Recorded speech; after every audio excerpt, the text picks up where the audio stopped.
Hello, hello, and welcome. We're just about ready to go with the first runner today.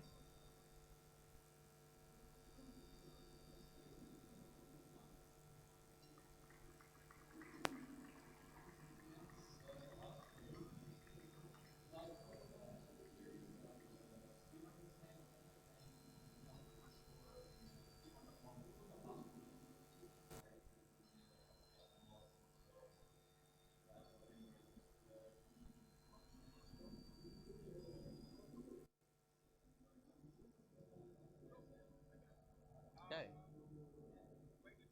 Alright. Alright, let's get ready. Countdown. 3, 2, 1, and go! Alright, so this is Pokemon Pearl any percent. This is a cute little run.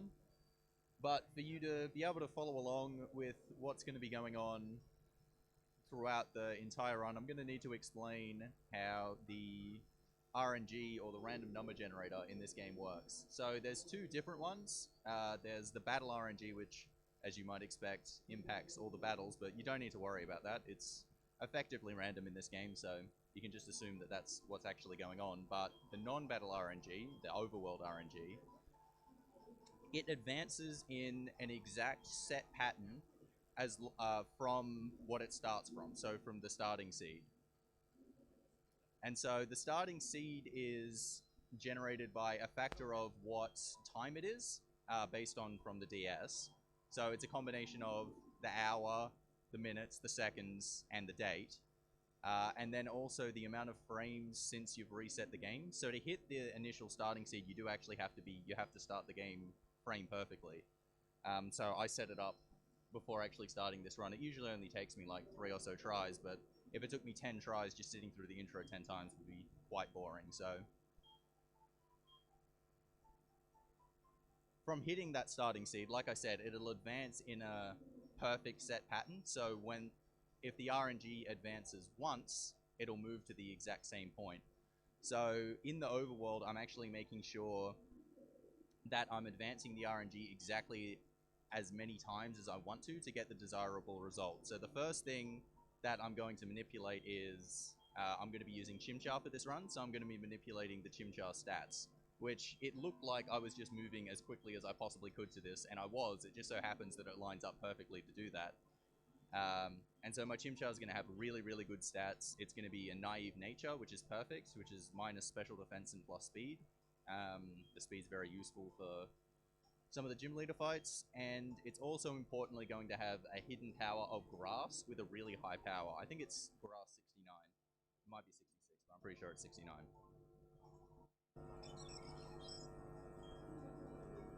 But so after this, it's going to get... It'll look simple, but the routing and making it actually work is actually quite complex. But the idea is after this, I'll be manipulating... If I do it correctly for the entire run, which is very difficult, but if I do it correctly, I'll be getting 0 encounters through the entire run. It's alright, just scratch this Starly off. So Chimchar's the best, it evolves the earliest, it gets the best moves, and yeah, it just beats all the early battles much quicker than especially Turtwig, but definitely Piplup as well. So 2-hit on that Starly's nice. That Starly, it can use Tackle or Growl. So I got Tackle, so got it in 2 hits. So that's a good first fight. Yeah, so the RNG, it advances every time it's called upon. So every time you're like walking through grass, it'll advance to check if you're getting an encounter. The other main thing that it advances from is there's NPCs, so just little people around the towns who move around a lot, and every time they move, that advances the RNG as well. And so the amount of time that you spend in each place where they exist, and also how you move in those places, advances the RNG by different amounts. So once I get out of, like, this here is easy, because I'm still walking. Once I get the running shoes after this little cutscene here, that's when it starts to get a little more complex.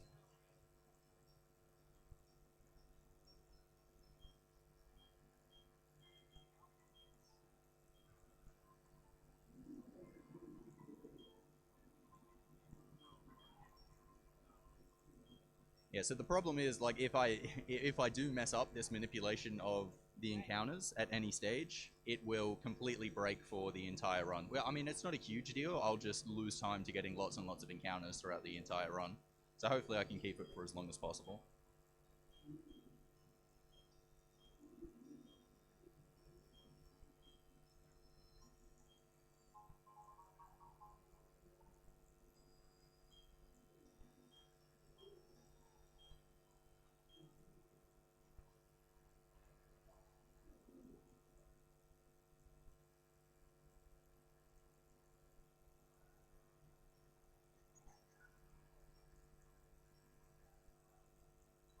Alright, so that was good. So you notice, like, I wasted a few tiles there. It looked like, you know, I was just being a bit silly, but that was completely on purpose. If I just went straight to the grass without losing those tiles, like, I would have gotten an encounter. So it's all mapped out, and that's where the real fun in, I guess, Pokemon speedrunning actually comes from, is routing everything out, mapping everything out to be completely perfect. Alright, I've got to remember to actually nickname this Chimchar Melvin Dew. So we had a donation incentive for that. So Melvin.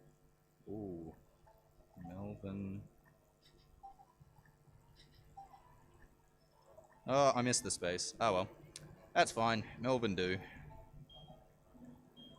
So usually I would give it a one character nickname, like I've given myself, and I've given Barry as well, my rival, just so the text would be a little bit shorter. But for this run, not a big deal. So usually in cutscenes like this, and including this one, the RNG isn't advancing, it's completely frozen. Like, all the people in this building aren't moving in any random way. Like, the little aids or whatever, they're frozen, they're not moving. But there are 2 cutscenes where they are, and those are the hardest places to keep the RNG manip. But I'll get to those when I get to them. Hopefully, as long as I can keep it for that long. So this game, it does have quite a slow startup with all the tutorials. Just Lucas showing you what a Pokemon Center is, because just in case you don't know. This is about the last one. I am going to go into the mart because you don't get any free items except Pokeballs, which I don't need for this run at all. So I'm going to go in and buy a couple of potions. I'm also going to buy some antidotes and some paralyze heals as well, just in case.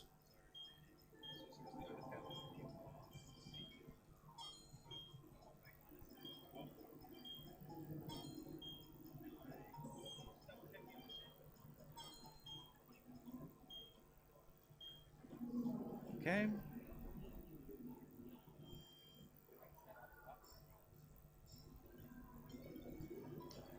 Okay, out at 3. Down.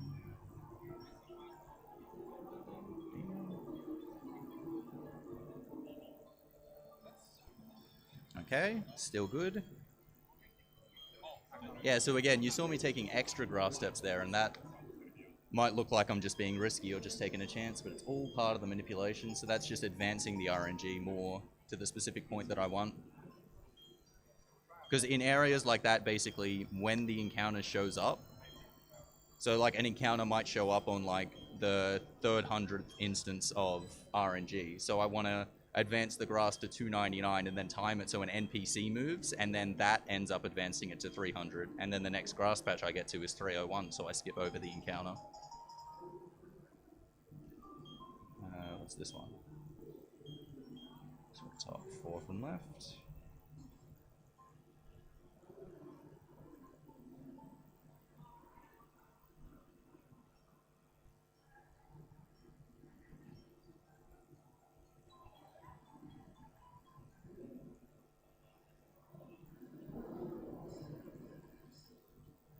Okay, all good so far. So this is the last tutorial, the catching tutorial. Lucas is just going to show us how to catch a Bidoof.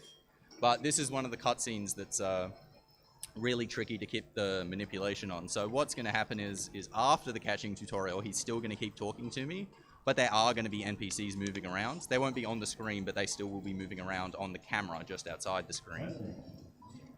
And so I have to mash through that tutorial really, really quickly, otherwise the RNG will advance past what I actually want it to be. What I'm actually going to do is afterwards I'm going to go back into Jubilife and then move back onto the route, because if I can get to Jubilife at the right point, then it'll always be where I want it to be when I move forward into Route 202. Whereas if I just went through the whole route, it would eventually mess up.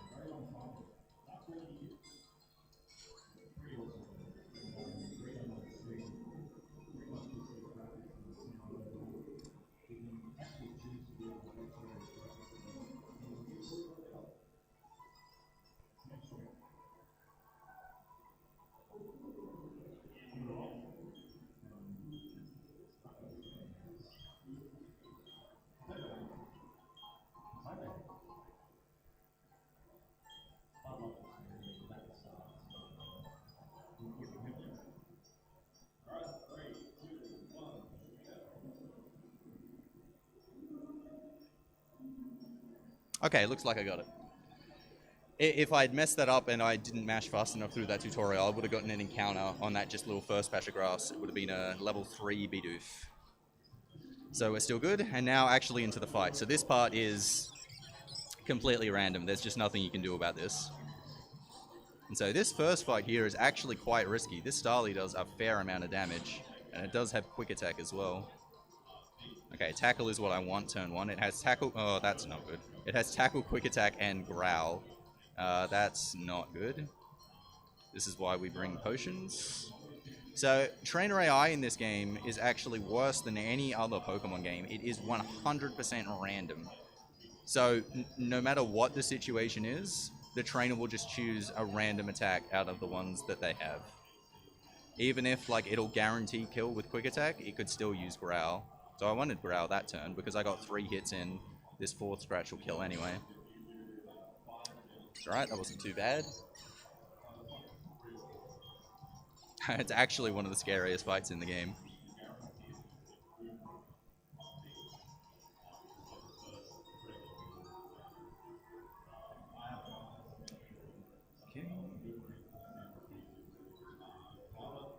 Okay, so it looks like I'm not going to have Blaze for the second Bidoof. So Chimchar's ability, Blaze, if it's below or at exactly 1/3 of its maximum health, its Fire-type moves do 1.5 times more damage. And so if I'm in Blaze for the second Bidoof, because I'm about to level up to level 7 and learn Ember, then it's possible that I can one-hit it with Ember, but I'm not going to get hit into Blaze. My health is just a little bit too high for that. It's not a big deal though. I would rather have high health in general, just so obviously I don't die, but obviously healing takes a little bit of time as well. That's a nice crit though. That saves a turn. Very good.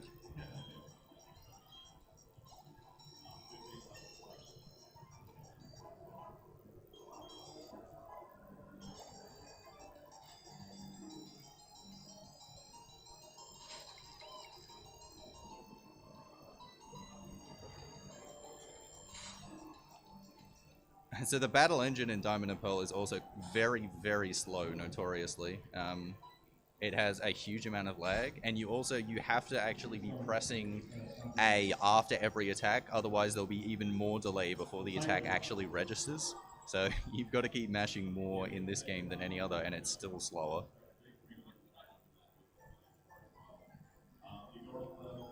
Okay, so just talk to this guy instead of running in front of him. It's a little bit faster to avoid the little exclamation point that they come up with. It's a bit harder when doing RNG manipulation, because if you don't like talk to him straight away, like you don't press the A button, because you can't buffer that input, whereas you can for like all of movement. You could potentially end up, you know, messing the RNG manipulation up, but when writing it out, I made sure that the window for pressing A there was pretty wide, so I shouldn't mess it up. It still should be fine. I said I was going back. Jubilife is this one. I don't know the town names, apparently.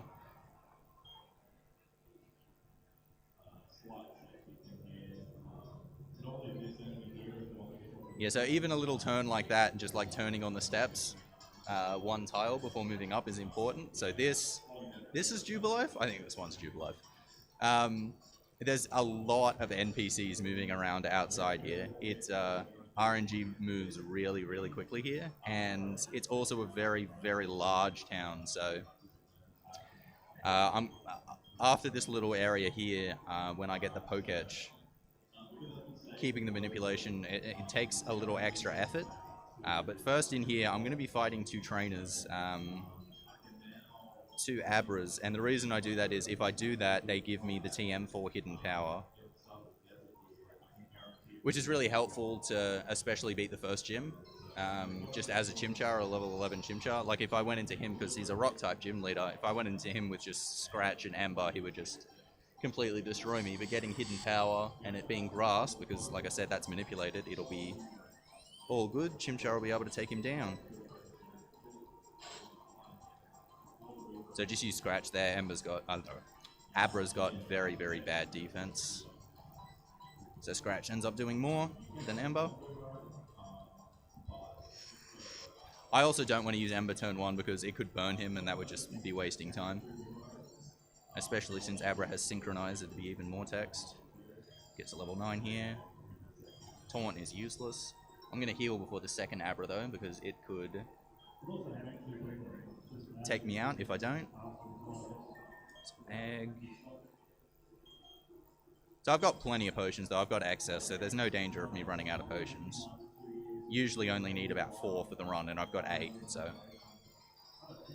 Oh, maybe usually need 5, but 8 is plenty, regardless.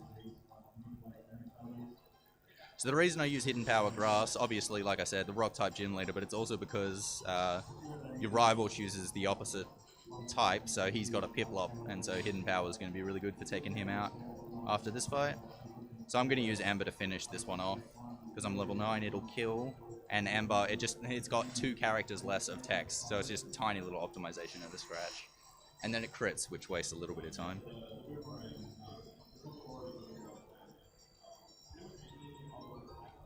So okay, like I said, moving into Jubilife, yeah, it's so big that if you're actually in different parts of it, there's different amounts of NPCs that are loaded.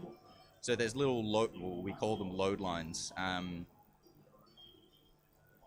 where that happens, but because when you cross them, it varies because you're talking to these clowns as well, and like I said, you can't buffer those inputs. What I actually do to make sure I've taken the exact same amount of time is, after I cross one of these load lines, after talking to a clown, I actually bonk through one of the NPCs. Like, I'll run into him on purpose and wait for him to move, so that I'll always, yeah, my position will always be exactly the same on the screen. I'll have always spent the exact same amount of time.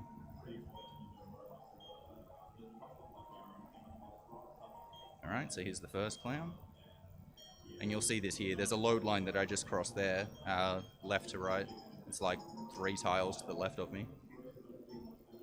So what I'm going to do is I'm going to bonk through this guy.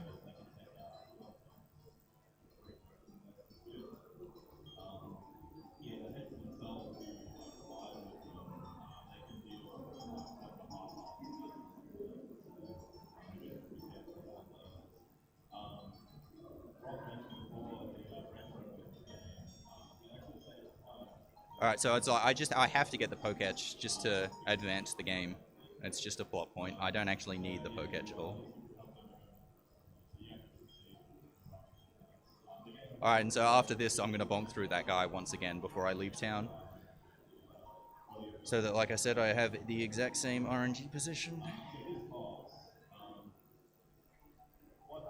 Alright, so still good at the moment. Moving on to Route 203, and the rival fight. So this guy, he actually, like a lot of gym leaders, he actually has specific text for when you hit him the first time, but also for when you take his last Pokemon to below half health. He comes out and he's like, oh, you know, I've still got plenty in the tank, I'll be right, or something like that. I don't know exactly what he says. But I want to try and avoid that text. So on his Piplup here, even though I have hidden power and it does a lot of damage, it doesn't one-hit him. So what I'm going to do is I'm actually going to use Scratch turn 1, because that won't take him to below half, and then kill him with hidden power just to avoid that little text. It actually saves like 3 seconds or so. It's a pretty significant amount of time compared to some of the other things, other little optimizations. So yeah, so that just does a little bit amount of damage. Uses Growl, which is good. Finish him off with Hidden Power. Oh, so I was actually wrong. There's actually 3 cutscenes where RNG is advancing. This is the 3rd one. But what I do to mitigate this one, instead of exiting the route and going back to Jubilife and then coming back, I'm actually just going to bonk through an NPC again. This movement's actually, it's a little bit tricky.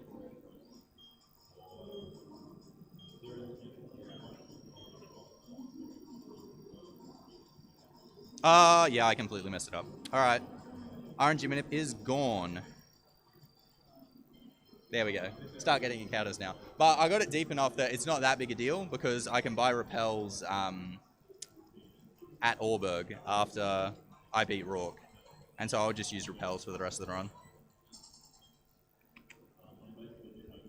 So that NPC, I was supposed to run into her and, yeah, bonk through her, but I was one tile too far to the right before I went down, so I missed it completely.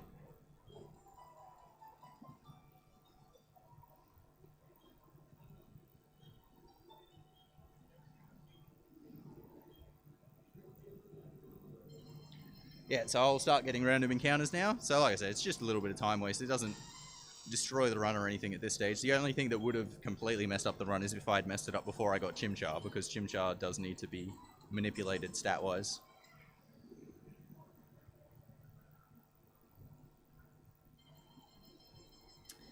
Dango. Alright.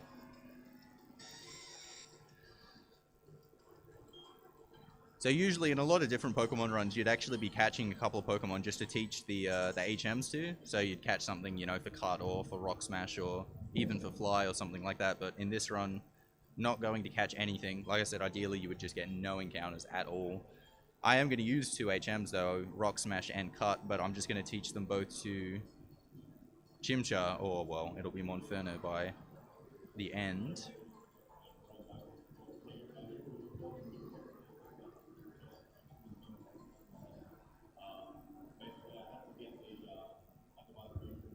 So I can't quite buy repels yet because it's the items that you can buy at a mart in this game is controlled by how many badges you have, and I still have 0 badges. So in other games, it's controlled just by the actual location. So you get to the next town, and then the mart has more items.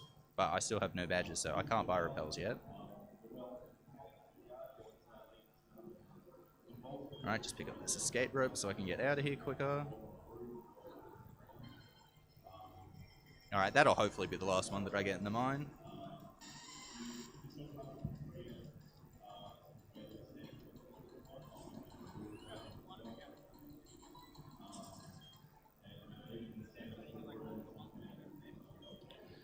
Okay, talk to Rourke and then head off to the gym. We'll get our first badge. So I'll teach Rock Smash here. Oh, will I teach Rock Smash here? Maybe I won't. Ooh, yeah, I will. So usually you would take Rock Smash here because you're doing a menu to, like, I'm using the escape rope now to get out of here. I was considering not doing it because I'm going to be doing menus later on using repels. So I was like, oh, I could do it at the same time there. But the screen was already on the HM, so I was like, nah, it'll be faster to do it here. Alright.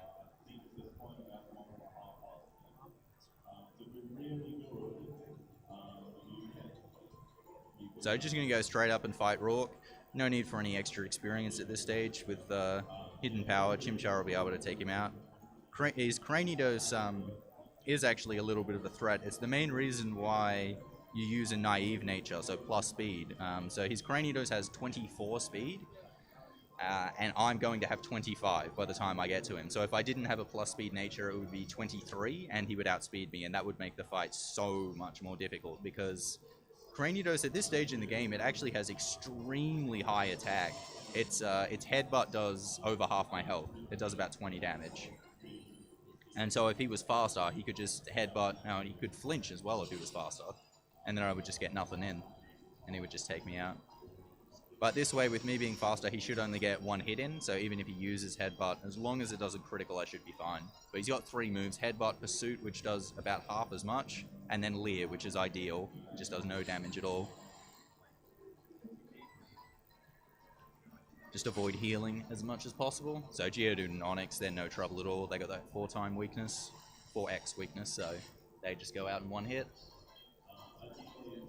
Unfortunately, Cranidos takes 2 hits, but because it is because you do over half damage here, he'll try and heal it. He'll keep using potions, which do waste a bit of time. So critting this Cranidos, it saves the most time of any crit in the run. If you can get it like turn 1, because it saves like 3 turns and healing. Yeah, see, it does about half. There's Lear, that's perfect though. And see, that's the little text that I was talking about before. When you take their ace to below half, he just comes up saying, no, he's not giving up. Oh, there's a crit. Nice. Turn 2, that'll do. Alright, so that's the first gym done. And I'm still at full health, so I'm in a really good position for the other ones. So like I said, I'm just going to go off to the mart and buy some repels for the rest of the encounter period here. Like, yeah, I'll lose a tiny bit of time from picking up those encounters earlier, but it's not a huge amount because the manipulation, if I'd kept it to this point, is a bit more complex and takes a bit more running around just to advance the RNG to specific points. But I don't have to do that now. I can just run in a straight line because the repels just get rid of the encounters for me. Okay. The only thing that might be a little bit of a concern is the other thing that you manipulate, if you keep it for the whole run, is the spinners in this game. So spinners, I don't need 8 repels, but I've got the money for it, so I'll just buy max. Spinners are trainers that, so they're like the blend of the NPCs, the guys, you know, moving around, doing whatever they want, and the trainers that fight you. So they change their direction from looking up to right or whatever. So you can get past them if you know, walk past their line of sight while they're looking in another direction. But it's possible when you try and do that, that they just turn back into you and you end up having to fight them. So if you keep the manipulation, you can manipulate them to always be looking away when you pass them. But now that's going to be a random chance for me. And I think there's 4 of them in this run. We'll see. It's like 3 or 4. If they hit me again, it's not a huge, big deal. It's just a little bit of time loss, but again, obviously I'm doing a speedrun. I don't want time loss. So, alright, so this double battle... whoa. Hello? Okay. My computer just went into sleep mode. You can actually lose a lot of time on this fight because you're relying on Lucas to help you out here with his little Turtwig. So I can take out the Wurmple in 1 hit here, but I can't take out the Zubat in 1 hit. So I want him to use Tackle and hit the Zubat. But like I said, trainers in this game are complete idiots. They have no idea what they're doing. It's possible, even though he's up against a bug type and a flying poison, that he could just use Absorb here. Here goes Leech Life. Alright, Tackle. Good boy, well done. So now I can take him out with Ember. Alright, and Chimchar evolves quite early, at level 14. So we'll get the evolution sequence after this fight. And we'll go into Monferno. And so Monferno is really good for the rest of the run. There's really only 1 Pokemon left that, that can threaten me. So, I mean, at this stage it gets dual stab, and both the stabs are pretty much exactly what you would want, being fire and fighting. So it's going to learn Mach Punch. I'm actually going to teach Mach Punch. You don't need to. I have Rock Smash, which is the same amount of power. Rock Smash has... Mach Punch has priority, though, and that's going to help me for the Perugly.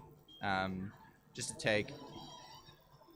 because the Perugly's faster than me, so just to take a little bit less damage in case... And also, you know, in case I'm in a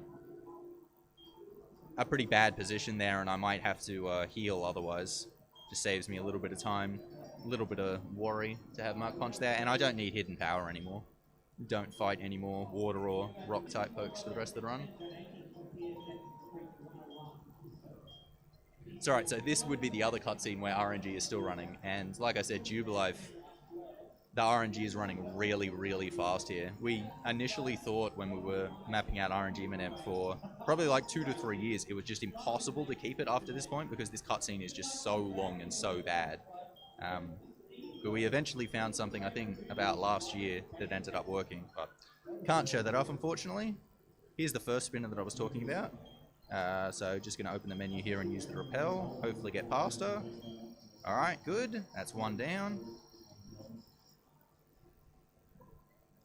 Second one's coming up right here, though.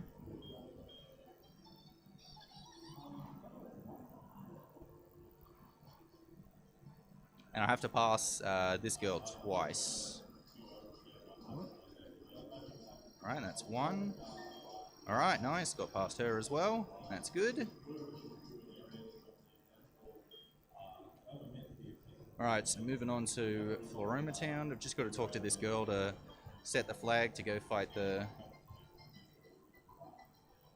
what are they called in this game? The Team Galactic Grunts. So just picking up this Pecha Berry, I'm going to equip that just whenever I do a menu at some stage before I fight Mars, because her Zubat has Toxic. And it's her lead, and that fight takes a few turns. So even if she used Toxic, I wouldn't really want to use an antidote in that fight, because it'd just take an extra turn and she'd be there for ages. It's just safer to equip the Pecha Berry. The double fight afterwards, you can also get poisoned in, and taking an extra turn in a double fight just takes forever, so let's pick up the Pecha Berry, just be a bit safe. Alright, so these guys, no real concern here. Melvin Dew's got this covered. Just ember these bugs. Easy peasy.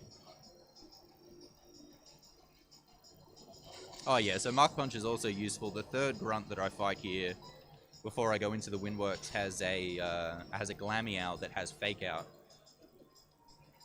And Fake Out is another priority move that always flinches you if it works, but in this game, it has +1 priority, which is exactly what Mach Punch has as well. So because I'm faster than the Glameow naturally, my speed stat is higher. If I use Mach Punch, even if it chooses Fake Out, I will go first. So it saves the chance of that happening and wasting some time as well, and some health. Oh, I'm still at max health, so I'm not going to have to potion before Mars. It's really, really high. But what I'll do is I'll equip the Pecha Berry. There's a spinner inside the Windworks as well, so I'll do it then. Just opening the menu right before passing the spinner. It doesn't actually, it doesn't freeze them as you're passing them, but it freezes them while the menu's opened. So it just eliminates any reaction time. So, if I see them looking up and I'm trying to pass them on the left, they could potentially spin by the time my reaction goes to actually hit the up button. But if I have the game paused opening a menu, it eliminates that. Alright, so this guy gives me the works key to get into the Windworks. He also gives me some honey, which is useless in this run. It's very useful in some of the other runs, but this one, no use for that at all. And so, other small optimizations that I could be talking about. So, in some of these, little text bubbles where people are talking to me, like that one there, that guy giving me the honey, on the very last text box that they have, it's faster to clear it not with A, B, or L. I have L set to being A as well, but actually with the D-pad, because the way movement works in this game is if you're stationary, when you turn for the first time, you turn on the spot before actually moving, which takes I think it's 4 frames. But by clearing that text box with the D-pad, it actually eliminates that turn frame and you start moving straight away. So just a tiny little optimization. It's really important for when you're doing the RNG manip though, because if you would sometimes lose those 4 frames or sometimes gain those 4 frames, it would destroy the RNG manip. So have got to make sure you're always doing the exact same thing all the time. Alright, that's the Glameow taken care of. Here's the third spinner coming up now. Again, got to pass this guy twice. So just waiting for him to spin upwards. Come, mate. There we go. Just equip this Pecha Berry. So I'm walking past these guys because if I run, they always see you.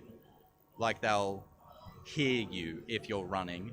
but they won't hear you if you're on a bike, which doesn't really make a lot of sense. But so you have to walk past them, sneak past, so they won't immediately come into you. So here's Mars. So it's one of the only things that's actually got a bit of variance in the fight. So this Zubat, there's a very small chance that I can 2-hit it with Ember. It's usually a 3-hit. It also uses Leech Life, so it can like take, or it can use Leech Life. It has 3 moves, and one of them's Toxic, like I said before. But see, I did just under half there, so I probably won't get the 2-hit here. Didn't get Toxic though. Like if she used Toxic twice, took out my Pecha Berry, and then poisoned me, that would have been awful. Bite twice. Bite's a little bit faster than Leech Life, because I don't have to watch the text of it getting health back. And then Purugly comes out, which is faster than me. It also knows Fake Out. Again, it's random whether it uses it turn 1, because the AI is bonkers silly. So hopefully I don't get Fake Out turn 1. And I get Fake Out turn 1. That's a shame. So that's just a wasted turn. Feint Attack is good. That doesn't do much damage. So I'm hoping to get the defense drop here from Rock Smash. 50-50 chance. Let's see. Got the defense drop. That's good. And now I should just be able to kill with Mark Punch. I did not kill. Okay. Please don't crit me. Okay. So the reason that happened, the reason that didn't kill, I got super unlucky. There's a 1 in 16 chance that you do 30 damage to that Purugly. I got a maximum damage roll, but that was actually a bad thing because that activated the Oran Berry, which gave it 10 health back, which then made... I've never actually been in that situation. I thought the Mach Punch, even with the defense drop, would be guaranteed from there, but apparently not. So that was actually quite unlucky, but still fine, still alive. And that's what I was talking about with having Mach Punch there for that situation. If I didn't, she would have been able to kill me with 1 more attack there, so I would have had to continuously heal until I had enough health. It was definitely the right decision to teach Mach Punch. I'm going to have to heal before... Ooh, yeah, I'm going to have to heal before the next fight, though. So again, there's 1 more spinner, so I'll do that heal... Oh no, I'll do it because I've got to use a Repel, so I'll do it when I use the Repel. Just here. So I'm actually going to take this really safe. I'm going to use 2 potions. I'm already in the menu, so I may as well. Use the Repel. Alright, so here's that last spinner. Ah, he got me. That's a shame. Alright, this guy, I'm pretty sure he actually has 4 Pokemon, so this is a really slow fight. Or it just takes a while. Yeah, he's got 4 Pokemon. Oh no, I should have kept Hidden Power. Mark Punch is not going to kill these guys, but Hidden Power would have. So maybe I shouldn't have taught Mark Punch. Ah, well. Yeah, this is going to be 2 hit on all of them. It's not a big deal. These guys will not do any damage, so I'm not in any danger of actually dying here or anything. The little bit of extra experience that this will give me will be kind of helpful. I'll save a little bit of time up in Eterna Forest after this, just with this extra experience. So I think he's got 3 Geodudes and a Machop, if memory serves correctly. So they'll probably all actually be 2 hits. Oh, that's a nice critical. It's a 1 hit.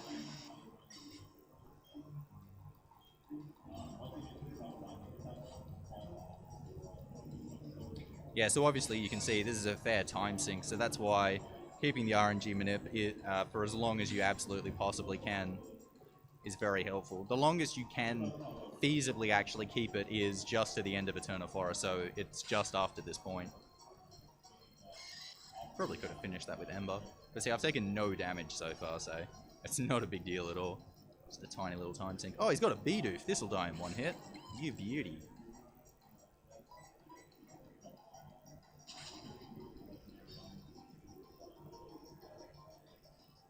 Alright, so it looks like I've got 1 extra level. So I learned Flame Wheel at level 19, so I'll probably get that a little early. And so once I learn that, I'll start 1-hitting things that I might have been 2-hitting. There's a little guy turning around in a circle here, yeah. I'll just wait for him to go away. That little item there to the left is a Repel. Usually I pick that up, because you do need to use, even if you keep Manip, for the entire run, you do need to use one repel right at the end. But since I already bought repels, just not going to pick that up, so that's one of the time saves back that I get. So now Cheryl tags along with me for a little bit here, so I have double battles once again, and this battle here is the absolute worst in this run by a country mile. So Cheryl, she has a Chansey, and Chansey is not very offensive. If you've played Pokemon, I'm sure you know. Its only offensive move that it has here is Egg Bomb, which does barely any damage. But so, the trainers that I'm fighting here, there's a lone Pachirisu and then 3 bugs on the right. I'm going to take out the Pachirisu first, or at least I'm going to try to. Pachirisu is... No, I do not want Mark Punch, I want Rock Smash. The worst poke in this run. It's using Bide, turn 1. Okay. Please get the drop. Ooh, okay, hit Pachirisu. String Shot's bad as well, okay. This will be fine. She hit Pachirisu, so I'll be able to kill Pachirisu in 3 turns. Again, lucky that I taught Mark Punch, because I'll use Mark Punch now to finish it off. Bide has priority, so... if it would release right now, I would be screwed if I didn't have Mark Punch. Oh, what? No! How did... What? I'm dead. How did it have priority over me? Bide must be more than +1. I'm dead. Awesome. Awesome. All the way back home because I take no Pokemon Centers in the entire run. Oh boy, that's fantastic. That is awesome. And now she calls me an idiot for not buying enough potions. Thanks, Mum. Alright, well. Make my way all the way back. Good thing I bought all those extra repels. Hopefully this doesn't take too long, but I'm going to have to pass those spinners again that I dodged the first time. Hooly dooly. Well, at least you can see how awful Pachirisu is. It is the worst poke in the run by far. Just by so far. Its other moves, it has Spark, which can paralyze you, and then if you get paralyzed, one of the bugs that the other trainer has is a Beautifly that has Gust, which does a lot of damage. It can just take you out straight away. And it has Charm, which reduces your attack.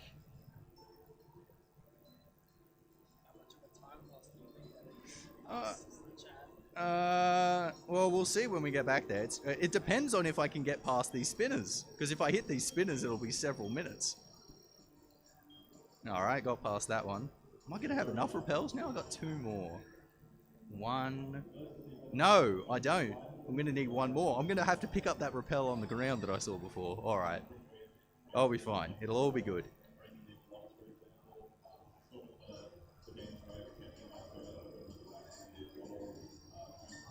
Alright, nice. I'm going to wait for this guy. Otherwise he would have hit me. Alright. Almost there. Now, I already hit this spinner, so don't have to worry about him at least. No, don't open the Pokemon menu. Bag, please. Yeah, I've only got 1 repel left, and I'd use that in Eterna Forest. So don't have to worry about this guy. What's he going in his little circle? Alright. So I'm just going to pick up this repel. It'd be faster to do that than going into a mart. Okay, meet up with Cheryl again, and off we go. I've been waiting, like I said. She didn't tell me anything about waiting. Just ditched me as soon as my Pokemon died. Alright. Try this again. Alright, so I guess this time I've learned if it uses Bide turn 1, I won't go after it, I'll leave it there, I suppose. I think Bide in this game, it also can be charging for either 2 or 3 turns before it unleashes, and it went straight away. Also, if I'd gotten the defense drop with Rock Smash, I would have been able to kill it turn 2. It wouldn't have even gotten the chance to unleash, but that did not happen. Combination of bad things happening there. Alright. No Bide this time. There's the defense drop, of course. There's Spark. Do not paralyze me. Good. Good.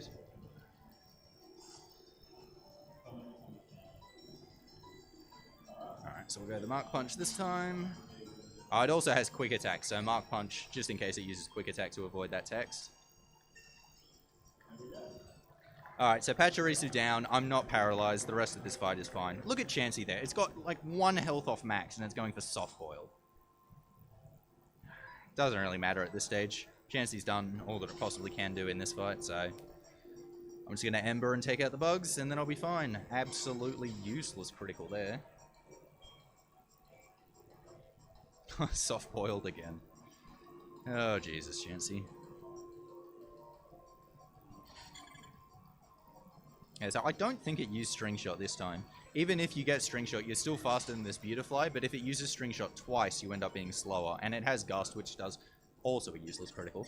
It does a sizable amount of damage to Monferno because it's super effective. And so here I'll get Flame Wheel, yes. I think I want to teach this over Mark Punch.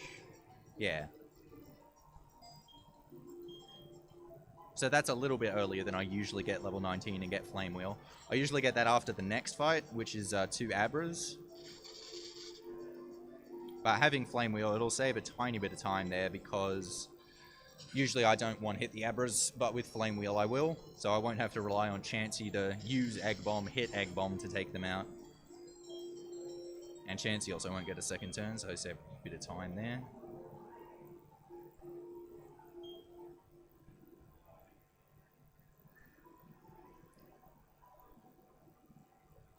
Oh, actually, I wonder if it would have been faster, because you can fight these two as single trainers.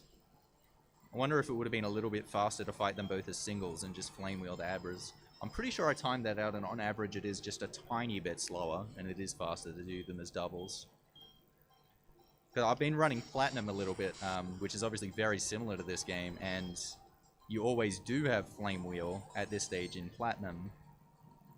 But the Platinum Battle Engine, it's a little bit different. It's quite faster, so the timings would be a little bit different. This will be fine either way. This Flame Wheel and take out the Abras. If Chansey potentially Egg Bomb crits here, it'd be really good. Oh, nah. Alright, just finish that off with Amber. Again, it's got a little bit less text. Shorter name. Oh, and so after every fight, Cheryl heals your Pokemon to full. So that's why I'm back at full health, and I'll be back at full health after this. Hidden Power actually targeting me there instead of Chansey was just a little bit faster, because their Hidden Power is always fighting. So it's super effective on Chansey, but it's not on me, so it just saves a little bit of text there. Right. That's the last fight in Eterna Forest. Move it into Eterna City, and get to go straight to the gym here. And Monferno with Flame Wheel just pretty much steamrolls this entire gym.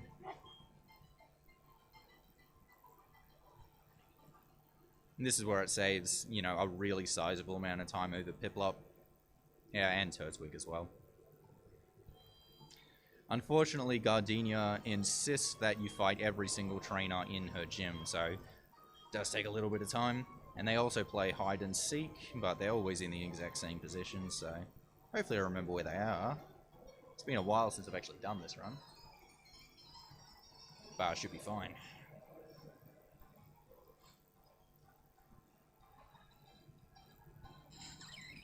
Yeah, so all these fights are all guaranteed one hits with Monferno. There's just nothing that they can do. Gardenia is a little bit more variance there, but all the little cronies, they just go down straight away.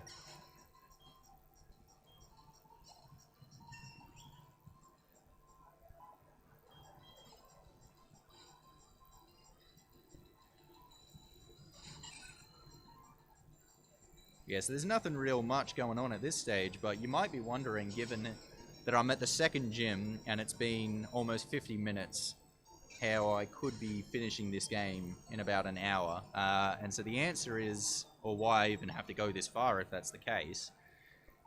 So what's going to happen is, after I beat Gardenia, there's a little galactic sequence where Jupiter shows up and she steals the space Pokemon because she thinks they belong to her because she's part of Team Galactic. I don't know, it doesn't make a lot of sense. But you free the bike owner, and then he gives you a bike. And the bike is what allows you to complete the game quite quickly. And the reason that's the case is it's because there's a trick in the Generation 4 games that's called tweaking. And the way it works is, so the map in this game is loaded in 32 by 32 chunks, so just little squares. I'm just going to use Ember on this one, because it'll actually die to it. And so it's loading, you know, a limited amount of them at any given time. So when you move past a certain point, so these are these load lines that I was talking about earlier that mattered in the RNG minute. So when you move past a certain point, it'll deload what's behind you and then load what's in front of you. And so with the bike, what you can do is, because you're moving at faster pace is why it works more effectively. You can do this just with the running shoes, but it won't do anything effective in this game. Is if you cross those load lines in really specific ways, you can... Hold on, just give me a sec to find this trainer. Oh, where is she? She's behind these trees. That's right. Okay. You can basically go... Yeah, so you cross like the axis of where those load lines intersect, and if you do specific patterns, you can load areas of the game into other areas of the game. So I can load part of the map that's supposed to be behind me to then be in front of me.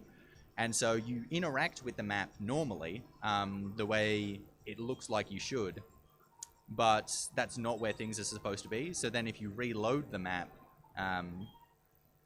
or you go to an area where the map is actually correctly loaded, you can go to places that you're not supposed to be quite yet. And so you can't do anything like, you know, just go straight to the, you know, Pokemon League, just right to the end of the game, because it just, things don't line up that nicely, and because you need to be in areas where you can actually use the bike, and like you can't bike on water, and there's, you know, water just before, you know, Victory Road or anything like that. But so, oh, you'll see what I do when I actually get the bike. We're getting up to Gardenia, so we'll go back to talking about the run for now, because that's the last of her little cronies. He's got 4. So Gardenia, she usually goes fine, but her Roserade, her last poke, doesn't go down in one hit, and also her Turtwig, her first poke, can actually live. So the way damage rolls works in this game is, once it's calculated the amount of damage, like it's gone through your attack, their defense, your move's power, etc., it then splits the amount of damage that you actually do into 16 amounts. So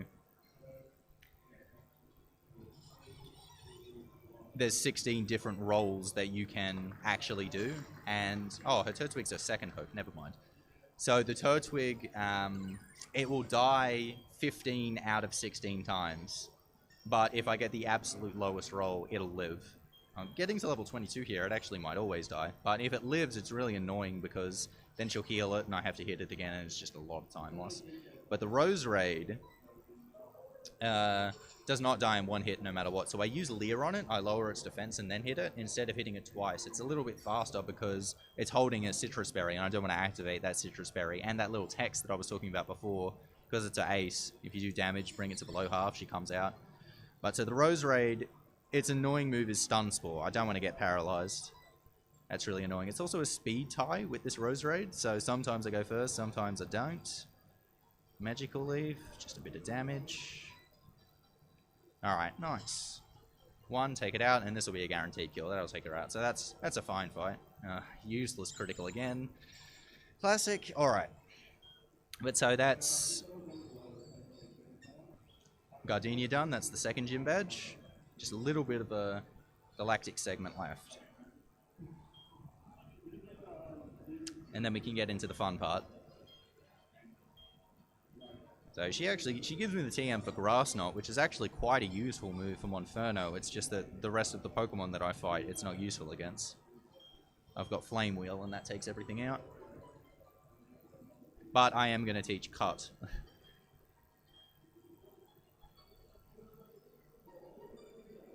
To Monferno. What am I going to teach it over? Over Amber. I want to keep Leer again for Jupiter's Skunk Tank.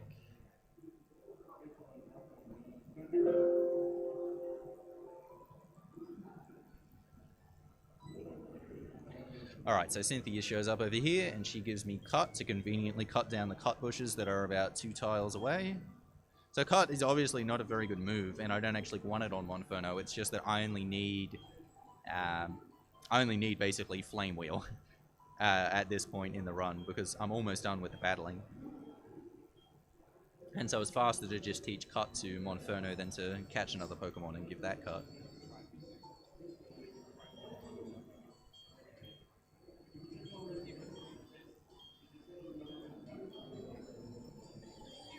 Okay.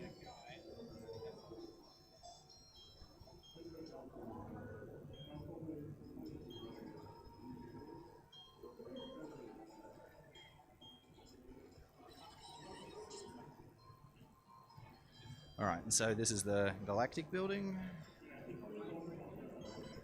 Alright, so let's fight these guys as singles. I mean, I've only got 1 Pokemon, so I can't fight them as double battles. Ladies and gentlemen, decide the gaming semi-finals will be commencing in 15 minutes. Outback Gaming versus Legacy Esports will be competing. Thank you.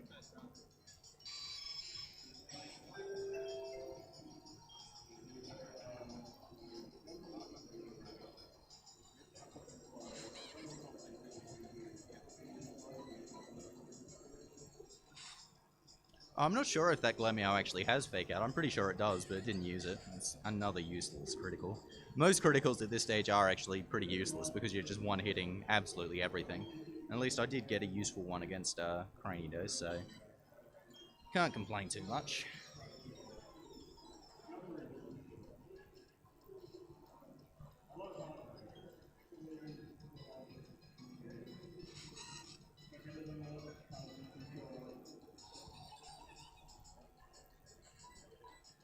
Alright, so again, it's just Flame Wheel everything and then take everything out.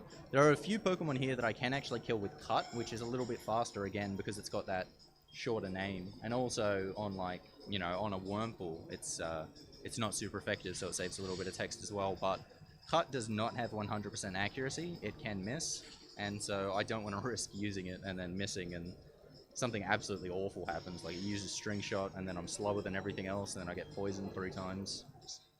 No reason to take any risk like that.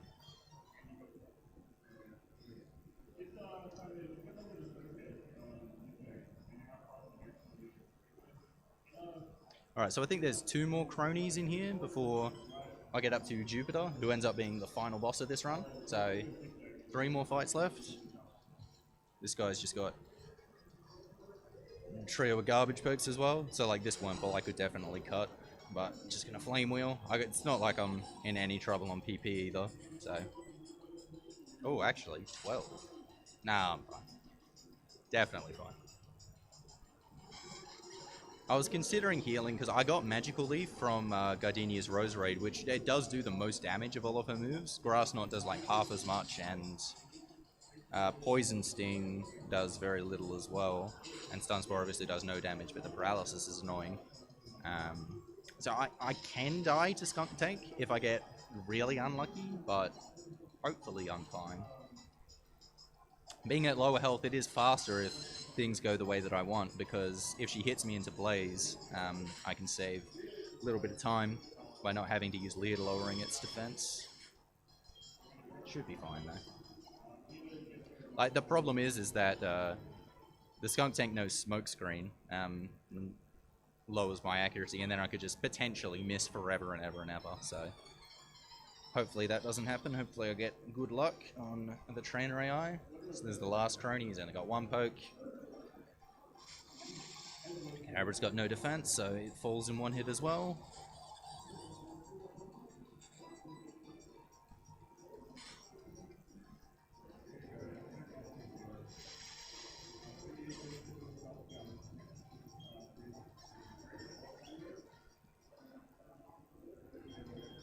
So level 24 a bit early, so that's a bit safer for Skunk Tank as well. So I should be fine. Things should go fine. But I said that at Pachirisu as well, so we'll have to actually see what happens. So like I said, this is the final boss of this run. This is the last actual battle that I will be doing. And Skunk Tank is, it's like one of the tankiest pokes. The only thing that actually takes more hits to kill, I'm pretty sure, is the very first Starly. Well, not the very first one, the first trainer Starly that you fight in the run. That one takes at least 4, and it can take up to 7 hits if it keeps using Growl on you. But yeah, so this thing, again, it's holding a berry. So the idea with this is I want to use Flame Wheel once, which does a bit less than half, and then use Leer, lower its defense, and then use another Flame Wheel and take it out without activating that berry. Poison Gas. Still got that Pecha Berry on, so that's fine though. Then we'll go Leer. Anything but Smokescreen. Night Slash, that's fine. I got enough health to tank that, even if it crits. Night Slash does have a high crit chance, so I was a bit worried. Like, if it had used Screech and then crit with Night Slash, that would have done about 50, and I was on like 51 health, so that would have been close. But all good. All the battles done. So now, moving on to the fun part. Like I said, getting the bike. So this was all just to rescue this bike dude. The guy to the left of me, he's the bike shop owner. And so then he's going to give me a bike. So you're going to see 3 tweaks in a row. So I'm going to be doing 3 specific patterns on Cycling Road. It's completely optional for me to do this. It saves 30 seconds. It's so I can get past a cutscene with Lucas where he gives me the Verse Seeker. But so hopefully if you pay attention, you'll be able to see exactly how it works, where I'm going across specific paths on the axis of where the load lines is. Unfortunately, you can't actually see the load lines. I have to get the Explorer's Kit first. If I don't do this, I can't leave town. So we'll just get the Explorer's Kit first. And then that's going to load. So I'm going to be doing what's called void tweaks. And so it's going to load what looks like a void below me, because I'm going to keep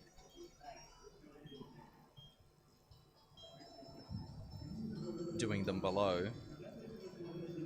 And that's going to allow me to, like I said, just create a path that I can actually continue on where there's not, buildings or walls in my way, so that I can, at first, just go past Lucas's little cutscene.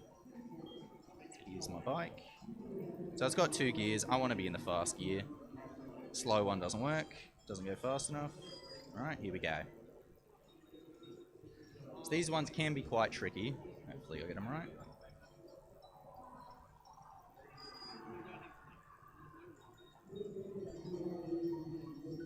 One. And so now things look a bit odd. Oh no, this here. That's 2. Nailed them first try. Is that 3? Nah, I missed that one. Alright, let's go back up, try again. Here. Alright, there we go. And so I'm now just going back into Auberg. Here we go. And I skip the cutscene.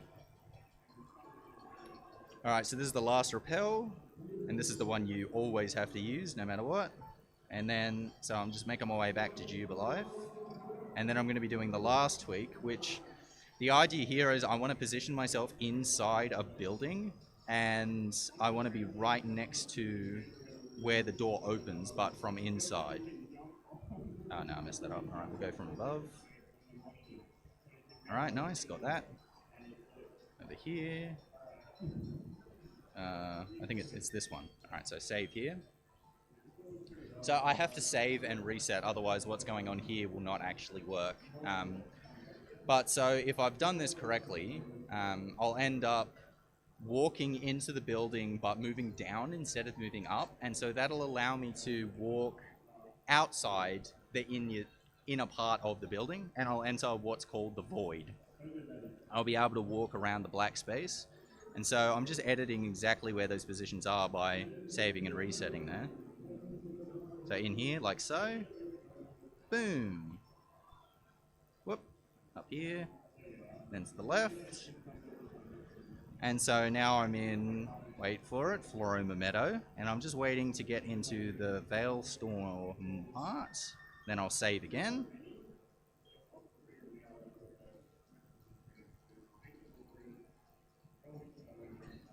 Reset. So if you don't do these save and resets, like I said, you just end up in garbage areas. You end up in the mystery zone. Just doesn't work. You can do this without saving and resetting, but it ends up being much, much slower. You have to walk for a really, really long time. One tile to the left. Now I'm at the Pokemon League. Now, unfortunately, my my little 24 Melbourne Dew won't actually be able to take out the Elite Four.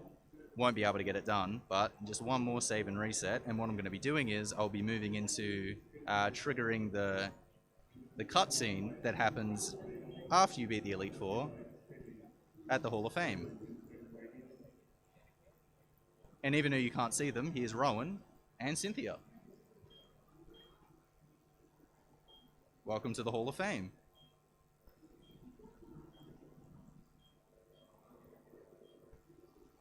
That's the game completed. Diamond and Pearl, finished. Oh yeah, time's in a couple seconds. 3, 2, 1, and time.